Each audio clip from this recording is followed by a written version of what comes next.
What is going on, guys? My name is Tubby Emu, but what are we talking about, Tubby? Because obviously this is not a Money in the Bank ladder match like your title says.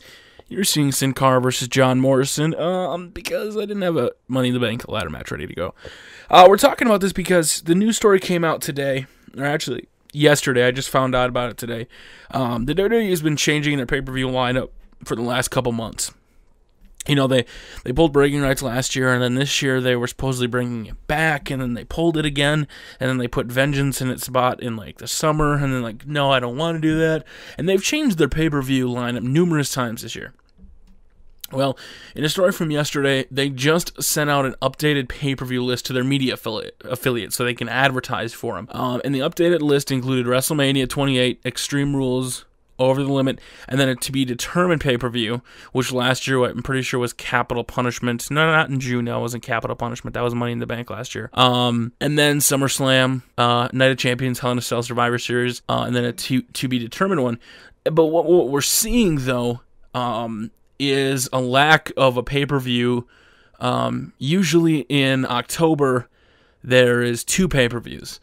Usually have one at the start of the month. There's usually two pay-per-views around that time that are really close together. And here they seem to be spaced out a month in between each one, which I think is good. I don't know if they're limiting the number of pay-per-views, technically, because there are two pay-per-views in April, because Extreme Rules is in April, even though it usually is within the same amount of time. There is no Money in the Bank ladder match at WrestleMania, and I know a lot of people were talking about that, about possibly making it, more prestigious as it being from WrestleMania.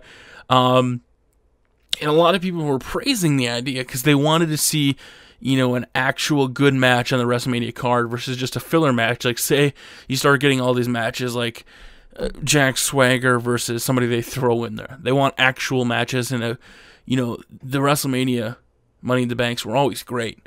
But there will not be it because there is a Money in the Bank pay-per-view, and there really is no point of having two Money in the Banks, Overall, I would have preferred it to be at WrestleMania and have a different pay-per-view come about, but the problem is, then you would only had one Money in the Bank winner that could either affect either show. I mean, I guess there's a little bit of, there could be some guessing on what show they would catch in on, but overall, it wouldn't really make sense because you want to have two Money in the Banks, because that way you can have two cash-ins, and you can capitalize on both of them to give a little bit more unpredictability, which I think is good. As much as I hate to say it, I would have liked to see Money in the Bank at WrestleMania, but it is going to be a pay-per-view on July 15th. What do you guys think? When do you think Money in the Bank should have taken place? Let me know in the comment section below, guys. My name is Tubby Emu. Tubby out.